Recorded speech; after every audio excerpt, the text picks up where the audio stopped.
My view of stealing his backpack as being wrong has nothing to do with communism, has nothing to do with capitalism. No offense to the U.S. Supreme Court, it has nothing to do with the dictates of the U.S. Supreme Court. The reason that I'm convinced that stealing his backpack is wrong is not because him having a backpack is selfish.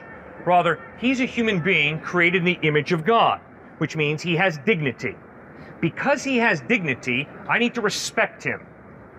And one of the ways to respect him is to respect the property that belongs to him. Therefore, stealing his backpack is wrong. You seem to be believing that property is an inherent right to people, that people have a right to property, then that property is something that belongs to me. Why can't you say that everything belongs as a society to someone? And everything belongs to society? Everything belongs to a group of people. For example, a family, you can own stuff, and it's not really theft if people utilize it. I'm saying this idea of theft is not necessarily wrong, because the idea of theft would not necessarily exist in a different society. Okay, so good point. So what are you saying? So is this what you're saying? Right and wrong are determined by culture, by society? In a sense, yes. Okay, then I'm going to give you an illustration. Nuremberg trials, 1945 to 1949. 24 Nazi war criminals are defended by Nazi lawyers. The Nazi lawyers inform the judges at the Nuremberg trial, you have no right to condemn these Nazi war criminals because they simply were carrying out orders. They simply were doing what their culture taught them to do. The trial shut down because those brilliant Nazi lawyers were onto something. If it's true that culture defines right and wrong, there is no way for the Allies to judge the Nazi war criminals because it was their culture who taught them that the Holocaust was good, and they were just following orders. Robert Jackson, the counsel for the American contingent, stood up and said, there is a law above the law. And because of the law above the law, we can judge these Nazi war criminals as doing something wrong. And the trial continued, and those 24 Nazi war criminals were judged as having done something wrong.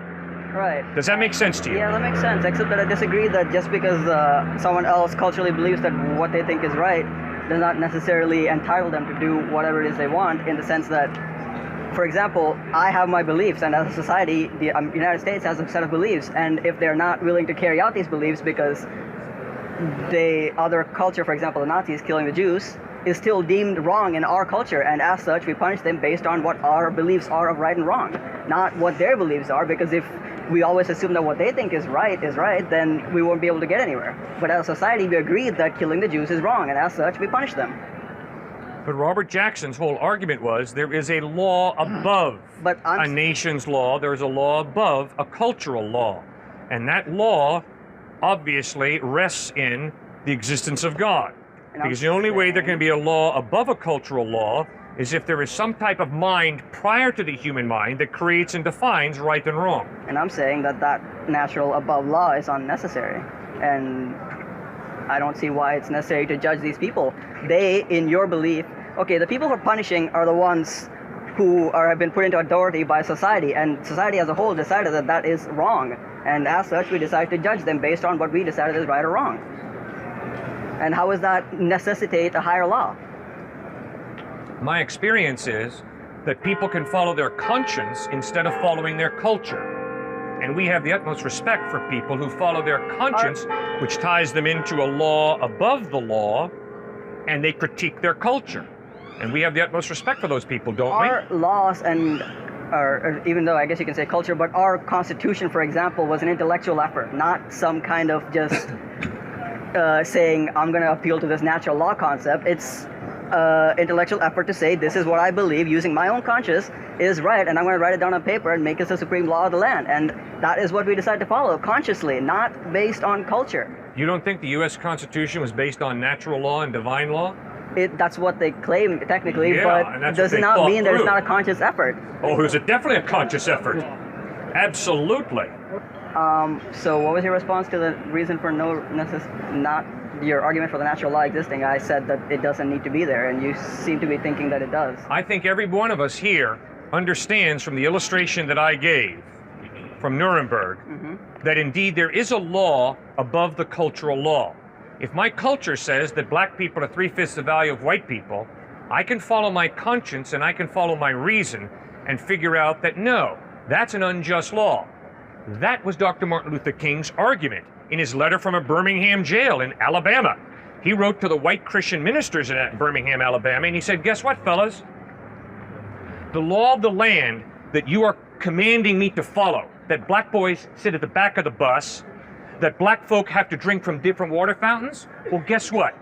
The law of God is above the law of the land, the law of this culture.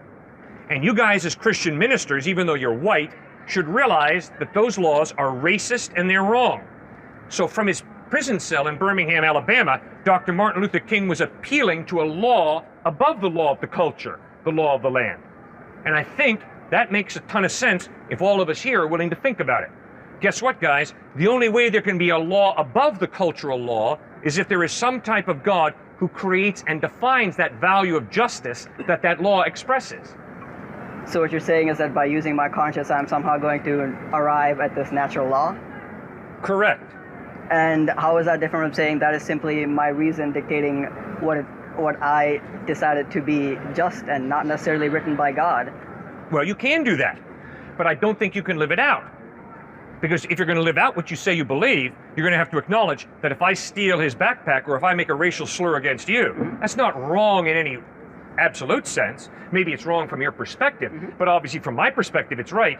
So your moral relativism crosses you out of the picture when it comes to making an objective moral decision, because everything's relative. I would agree that what you did is wrong, and I would agree that if from your perspective, what you did might be entirely right, but that's not going to stop me from punishing you because that is what I believe is right, and I'm going to fight for my beliefs. But if it's relative, why are you going to fight for your beliefs? Because that is what my belief is. Yeah, but it's relative. It's not real. Okay, relativity. Why would you fight for something that's not real? Why would you claim that just because it's relative, it's not real? Because that's the definition. The definition of relative is, it's not real, it's simply a personal prejudice, not ethic. True. Relativity means that what can be true for me can be equally true for you. It's not true. Yes, it is. It is not true. Have you taken a modern physics class recently, by the way? Just wondering. You cannot say that it's not true if you believe that it's relative. In the area of ethics and morals, if you're going to say it's relative, then you can't say it's really true or really false. You have to say, from my perspective, it's true or false, but my perspective is just my own personal prejudice and bias, my own cultural prejudice. You cannot say, if you're a relativist, it's really evil that a young child be abused. You can't say that. I'm saying and that be consistent. That's not entirely true. I have formulated, using my own thoughts, a belief system that I believe will lead to justice and whatnot, and I will follow said belief regardless of what your perspective is. Yeah. And your perspective, if you believe what you say is, it's all relative. Justice is totally relative. Well, if justice is totally relative, why on earth are you going to enforce your definition of justice upon other people who disagree with you? Because from my perspective, you are unjust. Yeah, but if you believe that's relative, that justice is relative, where do you get off being so arrogant as to enforce your definition of justice on me? Because I am confident in my belief that what I believe is to be the correct belief. You're a confident, arrogant twit then. Yes, I am arrogant. Everything you do is based on arrogance. If you no, think it is you not. Can do anything, absolutely not. All right. If you are convinced that God created this man with dignity and value, then you have a basis for understanding that to murder him, to steal from him, is absolutely wrong. It has nothing to do with me. It has nothing to do with my opinion. It has nothing to do with my culture or my cultural superiority. Nothing, nothing, nothing. It is totally wrapped up in the fact that he has innate value, he has innate dignity, and therefore I am responsible to respect him, not to denigrate him. Go ahead and define dignity for me. If you're a relativist, why are you wasting your time talking to me? And by reason, I can argue and convince the other person to share my perspective. Fine. But if they don't choose to share your perspective, they're not wrong, you're not right, because it's all relative. They think they're not wrong. I think they're wrong. Yeah, but you are enlightened enough to acknowledge that everything is relative. So because you're so intelligent that you realize that everything is relative, you understand that ultimately nobody's right and nobody's wrong. People don't need to prove the unreliability of the text. That's not my point. It's the text needs to prove its own reliability. I agree with you. That's why you got to have tests. That's why there needs to be evidence of something. That's right. That's why you got to have but- tests to determine historicity. And if the document fails the test, lacks the evidence, you reject it. But if it passes the test, you accept it. Don't you guys think that way in life? Well then let's look at the document. Right. Do you have you ever heard about how the Gospels? Most historians would say that the Gospels have an incorrect interpretation of how the political climate of Jerusalem was at that time. Really? What do the Gospels tell you about the political climate in Jerusalem? They say it was a capital, which it was not. Capital of what? What do the Gospels say Jerusalem was a capital of? I'm not aware of it, so please tell me. Sir, the Jews were under the heel of the Roman Empire. The capital of the Roman Empire was not Jerusalem, it was Rome. Right? I think the idea was Israel, not Rome, which. The Gospels do not talk about Israel being an autonomous nation on its own. They were under the oppression of the Roman Empire. Right? Yes. Okay. So what's your But next problem? They were still a state, but anyway. They were a conquered land. They lived under oppression.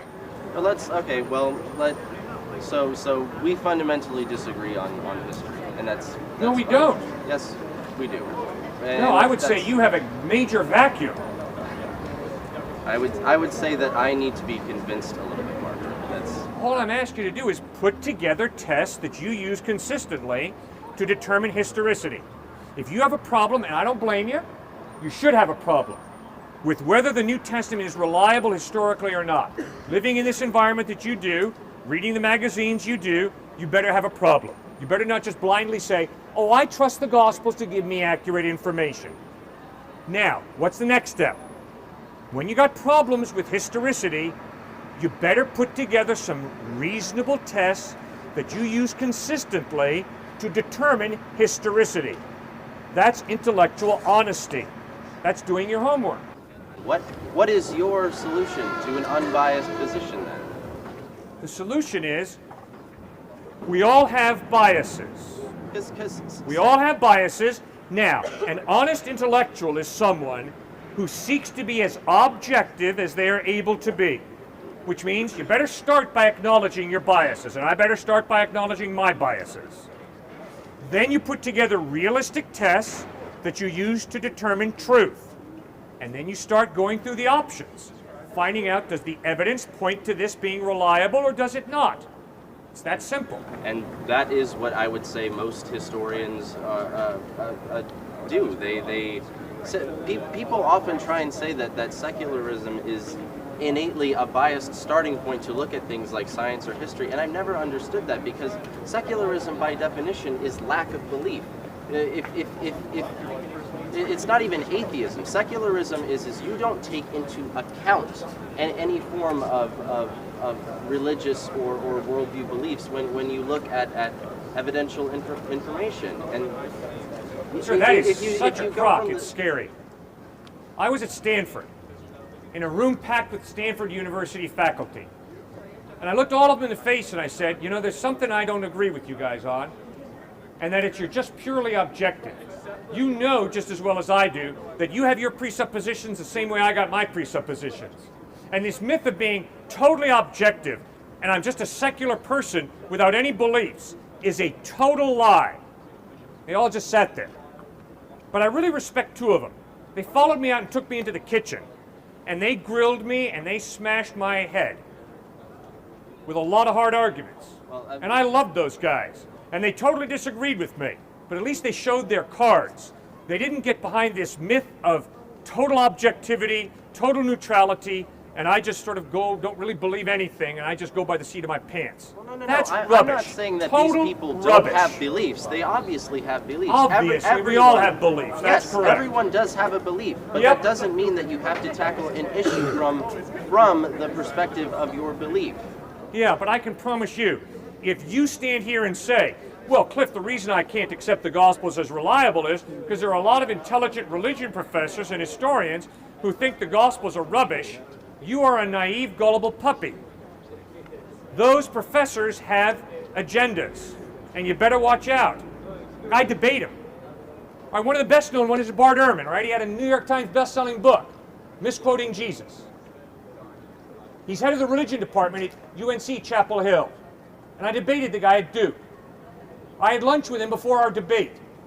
I can promise you, sir, if you don't think he has some deeply held presuppositions, some deep emotional reactions to conservative, narrow-minded Christianity, you are out to lunch. Because he shared them with me. He sat there and said, Cliff, I used to be a more conservative Christian than you. I said, really, Bart? Well, what happened? And he began to chronicle what happened. And it was embarrassing. And then when I debated the guy at Duke, I mean, gosh, he was pulling stuff off the wall. It's scary. Now, he's a very good scholar, but so many of these presuppositions that he has kicks in big time when it comes to his analysis of the New Testament. It's amazing. What presuppositions would you say that he has? You know why the New Testament is false? Because miracles are there. Sir, that has nothing to do with history. That has everything to do with philosophy. A philosophy that says naturalism is true, and therefore, if any document includes any miracle, it's obviously false. That's a classic example of a presupposition totally clouding the issue. That's a great point to bring up. That the interpretation of history really does demand that people don't take seriously the accounts of magic or miracles or anything of the kind. That's how we interpret all other cultures and all other types of history. If you look at... I don't.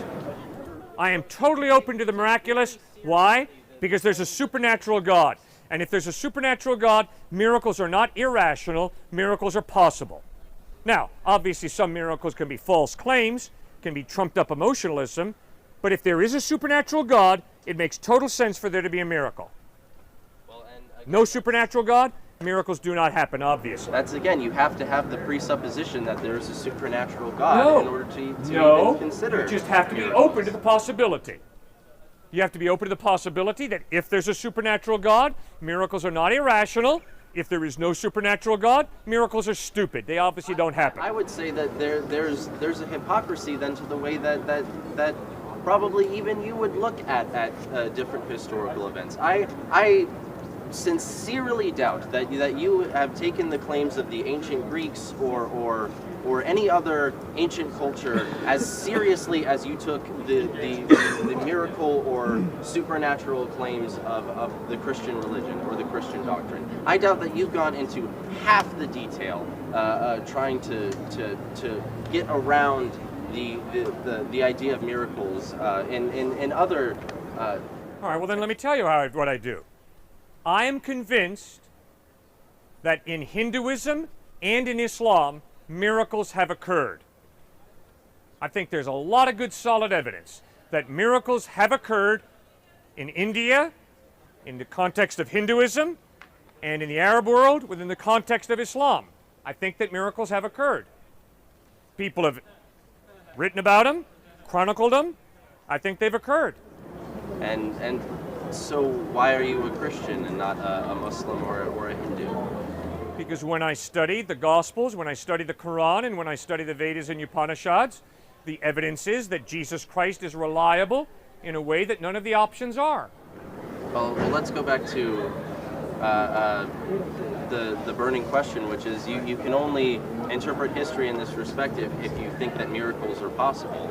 And why? It's an affront to reason to think that miracles could be possible based only off the testimony of other people. There's your bias right there. That's You have adopted a philosophical position of naturalism, which teaches you miracles are impossible because there's no supernatural God. And you're right. If there is no supernatural God, miracles are impossible. I was not taught that miracles... You have adopted that philosophical position. And therefore, if you ever read in any book about a miracle occurring, you will say, false. I won't say that it's that all of the events are innately false, but miracles historically, like every single time that we get to the bottom of what has happened in a scenario where people claim a miracle has happened, there has always been a naturalist explanation. Always. 100%. It's either the... Well, sure.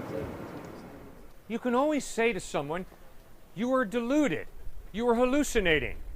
You can always play that psychological game. It's not even you can say that. It's every time that there has been a definitive answer, it's been proven that it's been natural. Oh, no. Yes. No. So that Nobody has no. disproved the resurrection of Christ, I can promise you. No. I'm not saying that every single case of a miracle has been proven to be false. I'm saying that every single time a miracle has had a definitive proven answer, like every time that we can put to rest the debate about a miracle, it's always been on the side of naturalism. So yes, there are miracles out there where the question's still up in the air, and there's still a debate to be had about that. But every time that a debate is put to rest, 100%, it is always on the side of naturalism.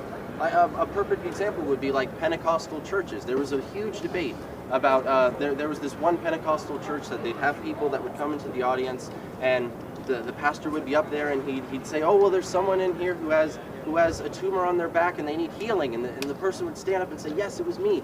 The debate was up in the air, and so you really couldn't say which way would happen depending on what your philosophy of miracles was. But what happened when they finally definitively proved what happened, it was the guy had an earpiece, and they had people out in the audience that were gathering information and would send it to him during the thing. I studied that yesterday. My son told me all about it. Yeah, it's pretty sad, isn't it? It is pretty sad. Pretty deceptive. Yep. Pretty quirky. Pretty evil, I would say. It's crass manipulation of people through emotionalism. So you better not buy that. That is why I'm not asking you to accept Jesus because of someone's experience, because you never know what they've experienced, whether they're lying or not. That's why I've pressed you hard. Put together tests, reasonable tests that you use to determine historical reliability. Read the Gospels, pass the Gospels through those tests, and then ask yourself, if the Gospels do pass your tests of historical reliability, does the historical evidence point to Christ being reliable? Okay, but you've said, we've basically made it to a point where we've said that it just depends on your interpretation based on philosophy, so let's debate philosophy. I do happen to believe in the naturalist philosophy, and I believe that, based on the reasons that I've said, that the only definitive things that we've been able to prove or find out have always been naturalistic. Yes, if an issue is left uncertain, yes, there is still a potential debate to be had about it, no matter what. Even if it's 100% false, you can still debate something that's not true. But every single time that there has been a definitive truth made about an issue like that, it's been on the side of naturalism. Well, I disagree. Inquisition and the Salem witch trials and things like that are bad examples because those can be chalked up to the acts of men. But what about when God killed the firstborn, slaughtered the firstborn of the Egyptians? Like, he did that. He straight up did. He didn't, like, command people to do it. People didn't say people commanded him to do it. He slaughtered them. Like, you said God didn't want the killing of innocent children to happen, yet he killed, like, a whole generation of people. A whole generation of innocent children. So I don't know how you reconcile this God of wrath with this God of mercy that you're preaching. God had morally sufficient reason to judge the Egyptians for the evil that they had done. And he judged them with 10 plagues, the 10th of which was the death of the eldest born son. But God had, obviously, morally sufficient reason based on what the Egyptians had done to the Jews and the lifestyle that they had embraced. There was morally sufficient reason for him to judge them. You said, like, when someone makes you angry, but you, like, repress yourself, that's not what God does. When someone makes God angry, God just, like, murders them, right? No. God executes justice. And if there is no God God, also creates justice. that's So correct. God is above justice because he's he not creates above it. justice. His character is just, so he's not above justice. But because But he he's God, he dictates judges. justice. Pardon? God dictates what justice is. So, by definition, anything that God does is just because he defines justice. His character is just throughout eternity. So he does not arbitrarily define justice. But he His could, character is 'cause he's just. God. No, his character is just, and he remains true to his character, which is just and loving and gracious. But he judges, you're absolutely right. He steps in and judges evil. Now, do you like the alternative? The alternative is there is no day of judgment. There's no heaven, there's no hell. What does that mean? That means that justice ultimately loses. The good die young. Evil warped people win the day. So have the courage intellectually to face the despair of a world where there is no God who judges. That doesn't make me feel despairing at all, because I have faith in people. I have faith in people to, like, act how they should. Like, just because you don't believe in God doesn't mean you're going to, like, decide to murder everyone you know, or to, like, rape people or to pillage villages. Like, just because you don't believe in God doesn't mean you have no morality. That's for sure. We all both agree on that one. But if there is no God, your initial point, which was to step out and express moral outrage over God killing the firstborn of the Egyptians as an act of judgment, is totally unfounded, because you realize there is no God, which means all those children that were killed, tough luck, kids, that's the way the ball bounces. And if that's what you believe, then I want to watch you be intellectually consistent and face the despair of your worldview. Well, I believe that that whole debacle, like, didn't actually happen, so it's not historically relevant. I was just bringing up the point that if it did happen, according to the way the Bible says it, then God killed them. But, like, All right, otherwise, so forget like, the theory, okay? Today in Sudan and in Afghanistan, some innocent people are getting ripped to shreds. If there is no God, tough luck. That's just the way the wall bounces, you Sudanese and Afghans. And according to your worldview, evil wins. No. How does evil lose? Okay. Evil wins. Evil wins if we assume that God will judge people later. Evil Correct. wins if we assume that God No, will judge justice people wins. later, and so we don't have to do anything That's about it baloney. now. That's hypocrisy. If I am How is that created- hypocrisy? We if need I- to do something about war in the Middle East, about human rights violations now. We can't trust that God will judge people for them later. That comes down to apathy. That means we don't have to care about it because, like, God cares about it, so we don't have to. It is like taking this burden of, like, the real world and, like, throwing it out the window so we don't even have to, like, pay attention. No, quite to the opposite and contrary. If you have a view of heaven, then you know what you should try and make this world to look like. Heaven. If you have no view of heaven, you don't have the faintest idea what to make this world look like, because everything's relative. But- Stick with your worldview. Be consistent. If you're into relativism, acknowledge there's no perfect world order. There's no way things should be, because there is no should. Remember, you're a relativist. Stick with your philosophy, your worldview. And if you're a relativist, then there's no should or ought. Things just happen. They happen. So whatever happens, happens. That, sir, is what leads to apathy. But if you have a vision of heaven, the way things ought to be, should to be, then you're in a position to change this messed up world so that it will look more like heaven will look. I have another question. Yes, sir. Why? Like, why would God, like, create the world in the first place? Why? Like, why does there need to be a God, or why would God, if God is truly all-knowing, and he, like, knows what's going to happen before it happens, Right. then what is the point? Well, the point, according to Jesus Christ in the Bible, is that God is not an it. God is not a cosmic engineer. He's a cosmic father who loves. And he created you and me for the purpose of us living in relationship with him and in relationship with each other, of respect and love. But do you believe that God has foresight, that God knows what will happen before it happens? Because he's outside of time, he sees past, present, and future at a single glance. Right, so there's like, so everything is gonna happen exactly like it's supposed to happen. Like this, God ordained this to happen, God ordained all these people to be here. No. Like, so we might as well say whatever and just like Nope. go with He the did flow. not ordain me to walk up to this guy, haul back, and slam him in the face. He did not ordain that. But he would if, like, that is what you did. No. Because, like, he's outside of time, so we can only judge what God chose to happen by what does happen. No.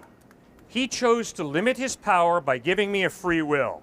He created this hand for a purpose. There is no free will if he is truly outside of time. But if God knows past, present, and future, why is there any need for him to, like, create this world, to send us here, to judge us based on our actions if he already knows what our actions, like, would have been? All right, I like your use of the word need. You're absolutely right. God does not need Cliffe.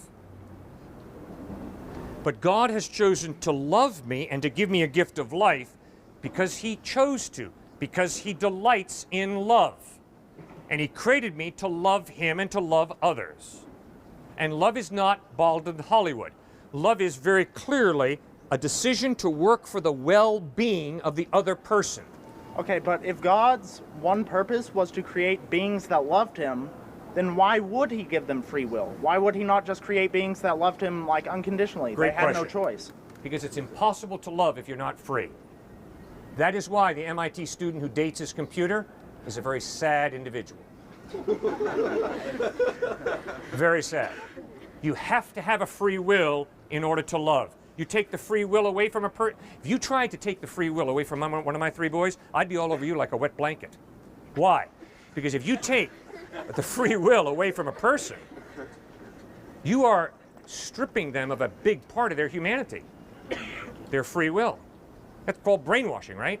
If you try and brainwash somebody, I'm going to be all over your case. That shows total disrespect, trying to brainwash somebody. Because a big part of your humanity is your free will. Okay, so what would you say constitutes brainwashing? I just want to, like, be clear of what your definition of brainwashing is before. I think it's possible to manipulate, control, intimidate, and force a person to a place where you have deprived them of their ability to think on their own, and you've reduced them to a puppet. Through the use of, like, media or things like that? Well, that would be a very mild form. Born identity. I'm not seeing The whole idea I'm of sorry. chemical infusion into a person, injecting a person with chemicals, it's the whole idea of wearing them down through interrogation, through controlling them and manipulating them, and you break a person down. And if you break a person down, and the way you do it subtly is by controlling them. And if I'm incredibly controlling of you, and you buy into the first few steps, and if then I can continue this process and have you buy into it, I think I can get you to the point where I am controlling you. That is sick. That is evil, because it's a total disrespect of you as a person. So, total brainwashing, you're saying, is only possible with the use of chemicals. Is that correct? No, I'm sorry. That's part of it. It could be part of it. But I've watched it happen with simply a person using intimidation and very sophisticated techniques of beginning to control a person and convincing them that this is really good for them, for you to do exactly what I tell you to do. Right. And then they eventually get to the point where they buy it. Oh, okay, I got you. That makes a lot of sense. So what is it besides intimidation if someone tells me I'm going to hell if I don't follow God? What is it besides intimidation if someone tells me I'm eternally damned if I do not follow God? What is it besides enticing me by saying, like, God is the end goal, heaven is this end goal? What is that besides brainwashing if you're using media, if you're using words and ideas to invade the minds of others and, like, take their will from them? What is that besides brainwashing? He did talk about hell. Very little. He talked mainly about love, mainly about integrity, mainly about the kingdom of God and knowing him. But he did know that all of us have a date with death. And he points out, guess what? There's a solution to the problem of death and hell. Eternal life in heaven. Okay. Why don't I play around in traffic?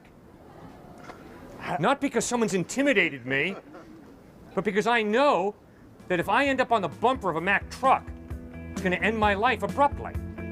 So I'm not going to go out and play in the interstate.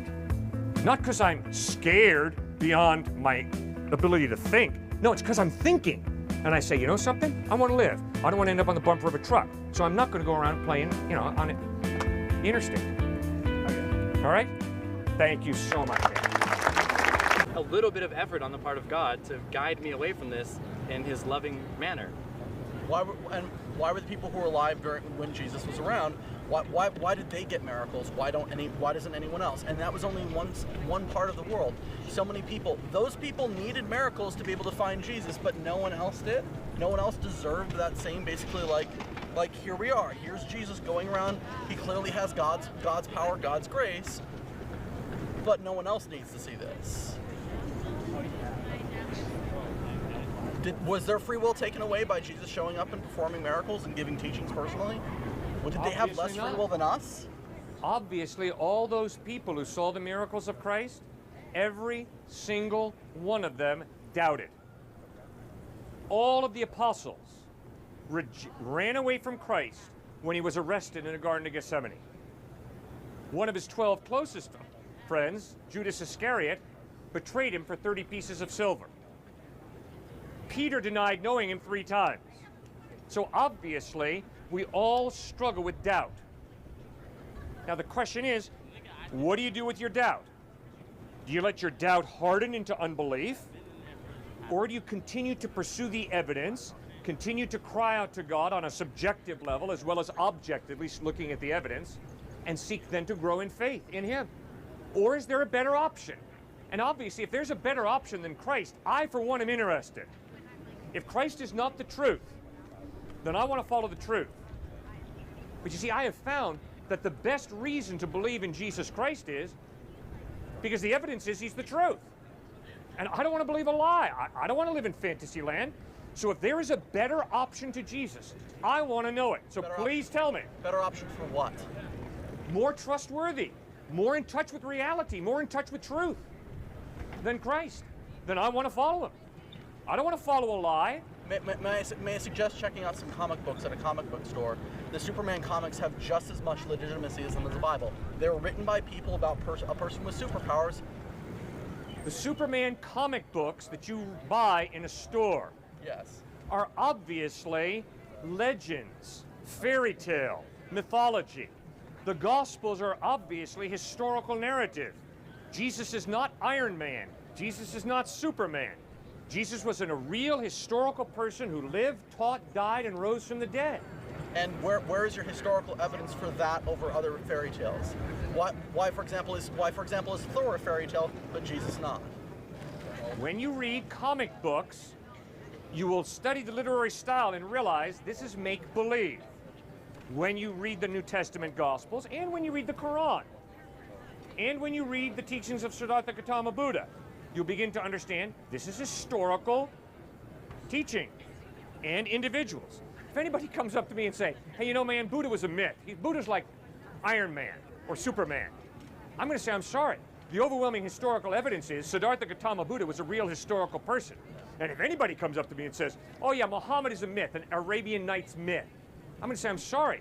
The overwhelming historical evidence is Muhammad was a real space-time person. Well, the same thing is true of Jesus. The Gospels are not written in mythology or legend or romance literature. What, the Iliad and the Odyssey? Epic poetry. So when Homer writes the Iliad and the Odyssey, it's not historical narrative. The literary style is epic poem. Fine. Now, the Gospels of Matthew, Mark, Luke, and John are not epic poem. They're not mythology. They're not once upon a time in the land of Nod, Wink and Blink and Nod took a boat ride. No, it's at this time, in this place, with these people around. Jesus said this, he did that, we saw it, we're writing what we saw. I've actually taken quite a few classes, and yeah, they're written in literary styles. They're written by multiple people. Each gospel isn't even written by one person. One of the gospels was comprised of the other gospels being put together with some additional stories. These things are oral traditions written down, and they look exactly like oral traditions written down.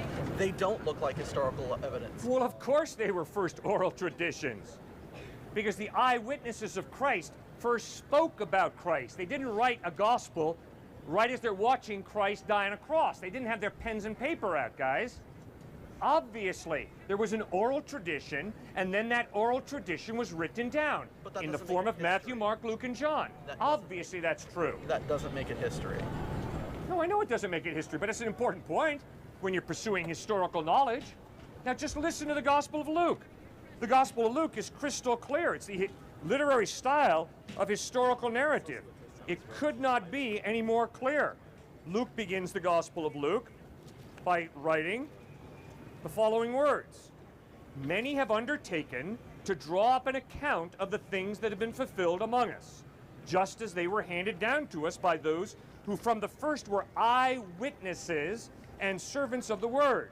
Therefore, since I myself have carefully investigated everything from the beginning, it seemed good also to me to write an orderly account for you, most excellent Theophilus, so that you may know the certainty of the things you've been taught. I'm sorry, sir, that is not once upon a time in the land of Nod, Wink and Blink and Nod took a boat ride. It's not Iron Man and Superman got together and defeated Thor. It's, sir, we have seen these things. I'm writing down what I have seen. Crystal clear. Claiming a thing that is true, claiming a thing is true, and writing it down does not make it true. The Blair Witch Project is presented as factual. It's presented as some found footage. We've got plenty of examples of fiction that are presented in this light. And I'm not questioning the fact that they believe the people who wrote these things, they believed them. But like for example, who were you, like for example, Paul, who is the great proselytizer of the ancient world. He was not a witness to any of these events. He heard stories. The people who wrote these were not the actual apostles. Oh, how do you know that? In light of the fact that the word Matthew is not attached to the Gospel of Matthew in the earliest manuscripts we have, Right. where on earth do you get off saying, oh no, Matthew didn't write Matthew? You don't know that. The same way I don't know that Matthew did write Matthew. Because- let's be honest, buddy. because Let's the not church- start writing mythology on our own. The church later attached their names to it to add authority. Yeah, to there it. was a strong tradition that pointed to the Matthew was the author of the Gospel of Matthew. But I don't know that Matthew wrote it for sure, and you don't know for sure that he didn't. So let's be honest with each other and not, create mythology out here. I'm not sure that my house isn't on fire right now. I obviously don't know because you and I weren't there. But the overwhelming historical evidence is that the apostles didn't write it. Not And this is- baloney. There is plenty of early testimony Even that Christian Matthew biblical wrote scholars Matthew. don't believe this. Look, sir, if you don't understand that there are liberal Bible theologians like Rudolf Bultmann, Paul Tillich, like the Jesus Seminar, you better start thinking, because you're not thinking. Obviously, Rudolf Bultmann taught there were many different people that wrote the Gospels, and they really didn't know what they were talking about. The only problem is when you study the tests that Rudolf Bultmann used to determine whether the Gospels were authentic or not, if you take those same tests the way C.S. Lewis did and apply them to Rudolf Bultmann, you come up with 5 different Rudolf Bultmanns writing what Bultmann wrote. In other words, they are unfairly stringent tests. So let's be honest intellectually, and let's not start ripping it off the wall. Let's stick with the facts. And the facts are that many early people like Papias and Polycarp clearly wrote that Matthew was the one who wrote the Gospel of Matthew. But they were not eyewitnesses. They lived after, so we're not positive. So you're absolutely right. I am not positive that Matthew wrote Matthew or that Mark wrote Mark. But there is solid evidence that they did. But guess what? What does it matter whether Matthew wrote Matthew or not? Because you're claiming these are authoritative historical accounts, that these are written by one person as their claim. I did not say they were written by one person. I said they were written by different people, and I said that the evidence is they are historically reliable. They were written in the 1st century. And the reason we know that is because the early church fathers, like Ignatius, Bishop of Antioch, Clement, Bishop of Rome, quote Matthew, Mark, Luke, and John in letters that they write. So it's crystal clear that the Gospels were written in the 1st century. It used to be taught on this campus and every other state university campus 50, 100 years ago that, oh no, the Gospels were not written until the 3rd, 4th, 5th, 6th century, hundreds of years after Christ. I'm not aware of that scholarship. That but okay. whole school of thought has been smashed. Why? Because we have found more and more manuscripts that go closer and closer to the 1st century. So that whole school of thought's been smashed. Just because we moved the date because we found more evidence from 6th century to 1st century doesn't mean we're going to continue to find more evidence that moves it closer and closer to, I never said that.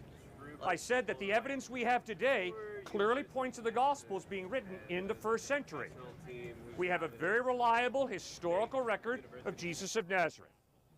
Simply writing something down and say this is true, it's absolutely true, I swear it's true. People swear things are true all the time that aren't true. Either because they believe them to be true and they're not, and they want them to be true, or because they're just being deceptive.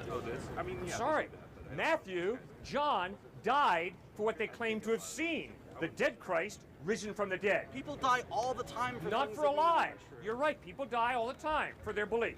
But they don't die to cover up what they know to be a lie. Just look at Watergate. Dean, Ehrlichman, Haldeman, 3 brilliant American lawyers, were not willing to go through prison to cover up what they knew to be a lie. You're right. People die for what they believe is true, but people are not willing to die for what they know to be a lie. Psychology shows that crystal clearly. Depends on how important that lie is. Baloney. Give me one example of someone who dies to cover up what they know to be a lie. Give me one example. I can hardly wait to hear it. Someone who wants to, not a specific example, but someone who wants to protect their children. How They say, unfortunate. no, How unfortunate you can't give one example. Are you being honest? If you make these blanket statements and you can't back them up, are you being honest? You made an exclusive statement that this thing doesn't exist, and you've asked me to prove like that anyone anywhere has died to basically keep a lie secret. Of course, people have at some point died to keep some lie secret, like the lie of like where their child is when someone's coming to like harm their child, and they lie about that, and they die to protect that. That's not. Sir, that is not dying to cover up what they know to be a lie. Come on, think with me, sir. You're sharp, you're intelligent. Come on now. That's not fair. Perhaps we could conceive of in World War II, there might have been at least 1 or 2 Nazis who were fighting in the German army that knew for a fact that Jews were not lower than anybody else, and yet they fought and died in that war for something that they knew to be a lie. Could you conceive of that? Does that seem conceivable at least? No, sir. That The doesn't seem Nazis conceivable. were not convinced that Jews were wonderful, valuable people, and they went ahead and murdered them. The Nazis who murdered the Jews were convinced that the Jews needed to be murdered. You can't conceive of at least one good conscience Nazi who killed a Jew knowing full well that Jews are not below anybody else. That's totally different, sir. inconceivable. Don't you see? Come on, Austin. You're sharper than that. It's not different. Of course it's different. They kill. The Nazi is killing Jews because they've got guys behind them telling them to shoot the Jews. They've got guys behind them telling them, we're going to court-martial you if you don't kill the Jews. That's radically different from dying in order to cover up what you know to be a lie. Nazis that didn't believe Jews were lower died in World War II. They You just didn't asked for die an to example. cover up a lie. No, they didn't. That's exactly what they died for. No, sir. False, Austin.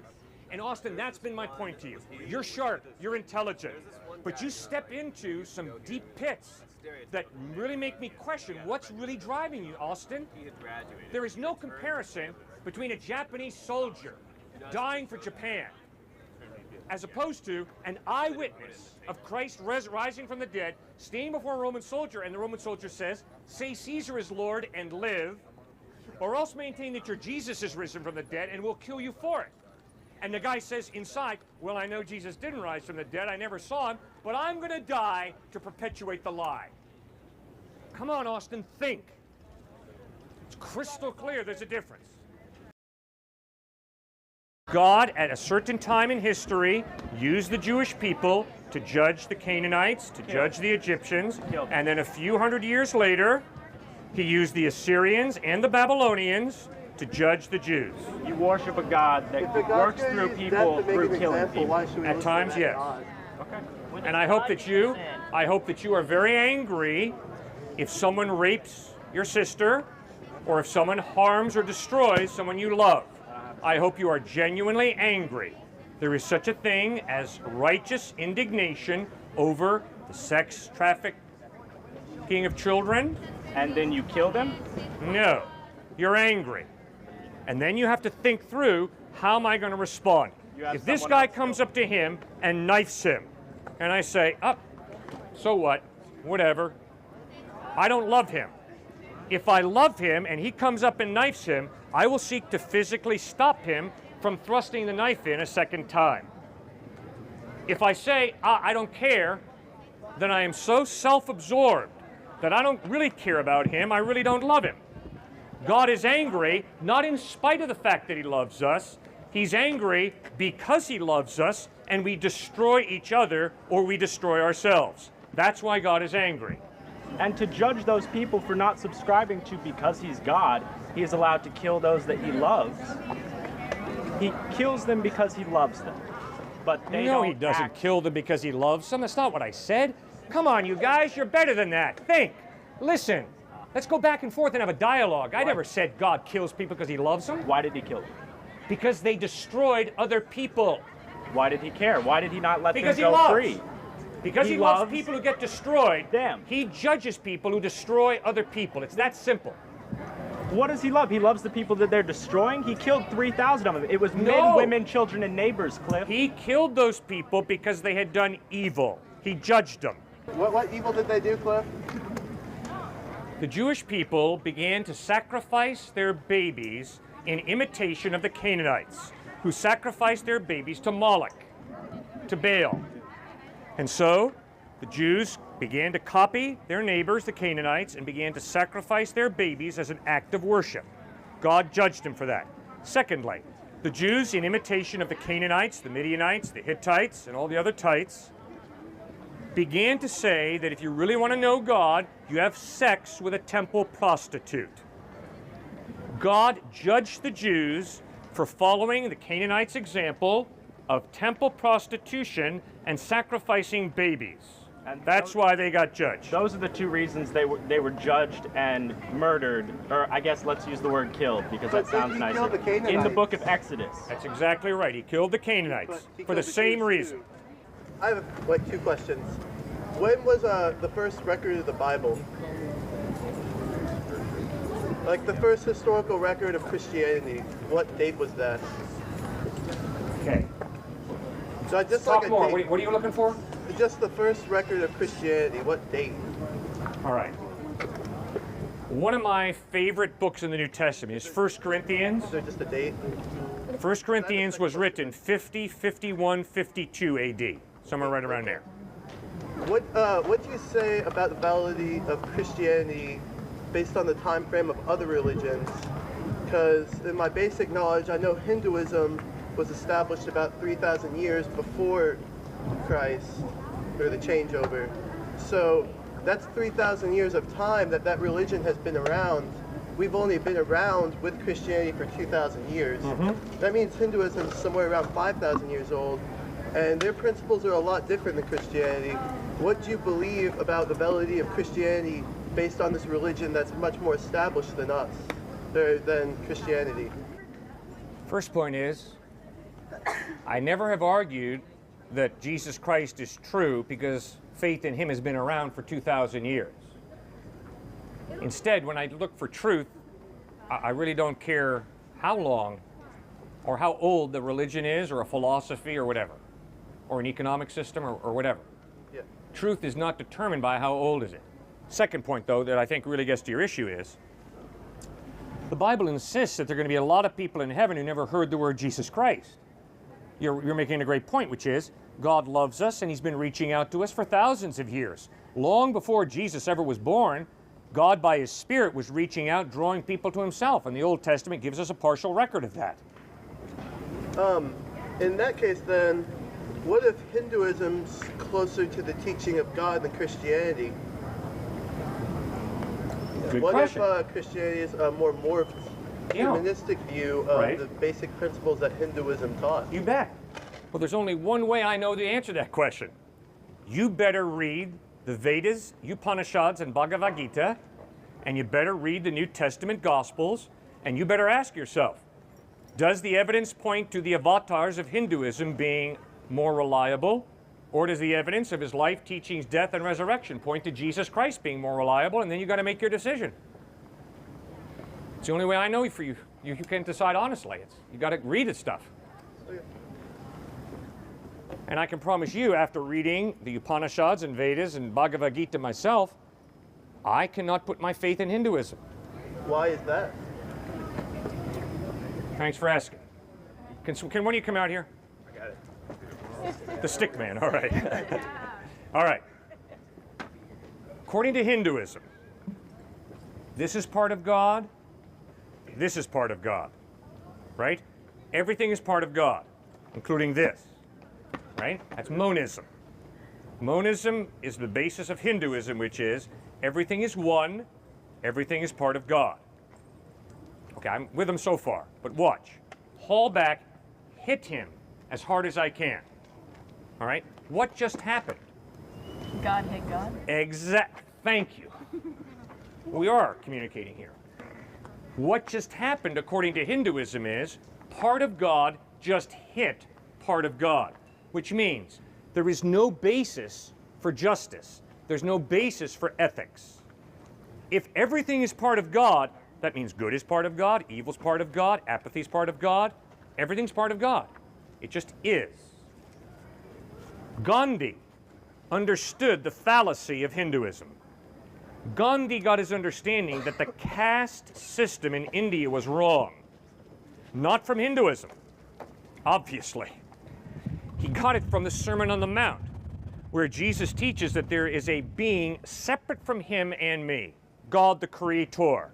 This gentleman and I are part of God's good creation. And God gave me this hand to respect and be compassionate to this man, not to haul back and hit him. That's why Gandhi fought against the caste system, because he realized the error in Hinduism. Does that make sense? Yeah. That's why, it's one of the main reasons I cannot put my faith in the avatars and buy into monism, which teaches it's all part of God. Because guess what? The rape of a woman is not God raping God. The murder of a person is not God murdering God. And the abuse of an innocent child is not God abusing a child. False. Everything within me says false. My reason, my conscience, my ability to love says, time out, that's wrong. Does that make sense? Yep. Thank you, sir. Appreciate it. God hitting God, that doesn't make sense to you. But in Christianity, it's the exact same thing. The only difference is humans put their own spin on it because they didn't understand that. So they put their own, a son of God hitting a son of God. A son is a human construct. A son does not exist in, the divine mind. A son is when you give birth, you have a son or you have a daughter. So a son hitting a son of God. It's just that human spin on that same basic idea, but yet you decide to believe in that because it's not as foreign to you, because it has its basis in our own human. When the Bible says that you and I are children of God, they're talking about what we become. We read in John chapter 1. When you put your faith in Christ, you become a child of God. It is not saying that we are literally the offspring of God a Father and God a Mother having sex and we're born. It's not the point. We're creation of God? We are created in the likeness of God, in the image of God. That's right. Which means I have a free will. And if I go up to this woman and steal her money, that is me as a human being choosing to pervert the purpose for which God made me, which was to respect her, and it's me choosing to denigrate her by stealing her money. That is evil, and God judges me. He holds me responsible for that. Why? Because he gave me free will. But so God raping God, you don't buy into. But something kind of like God and another thing kind of like God, if that thing that's kind of like God rapes that other thing that's kind of like God, that's okay? That makes sense? No, it's not okay. But it makes more sense. But because we have free will, no, you see, what the Bible teaches is exactly the way we experience reality, which is, I have a free will. I can love her, I can hate her. I can help her, or I can use her. And you can do the same. Right, and just like you can do that, God can love you or God can hate you. Because that is a human construct that we apply to the divine mind because we don't understand it. So God naturally has to be like us. It's him in the Bible. Nope. His word. Nope. I am convinced we understand that I that. can love her, not because I have to, but because I freely choose to. And I begin to realize The only way I can have a free will is if there is more to reality than matter and energy, than complex biochemical reactions. I've got to have a soul, a free will, in order to love her, because I don't have to love her. I can denigrate her. And the only way I can have a free will is if there is some type of God who creates me with a soul and gives me a free will. Why do you have such a problem with God loving you? Because I think most of the Old Testament is bull, to be honest with you. I think the Gospels are fine. I'm a total Jesus freak. I love Jesus. Love your neighbor, totally. That's awesome. Jesus was a hippie. I think that's great. But the Old Testament has to get in with that. If you're going to buy into Jesus and you're going to buy into the we're going to heaven, you have to buy into all the stories and all the bullshit that came before that. All right, it's real simple. It's real simple. The word mercy, the word compassion to describe God is used far more frequently in the Old Testament than it is in the New Testament. And the bloodiest book in the Bible is not in the Old Testament. The bloodiest book, exactly. The bloodiest book in the Bible is in the New Testament. It's the book of Revelation. So the Bible is horribly consistent. God is just and God is loving. God hates evil and he loves to forgive people for their evil. And that's what the cross of Christ is all about. He bled and died on that cross to pay the penalty for human evil. Now just think about your worldview. In your worldview, evil wins.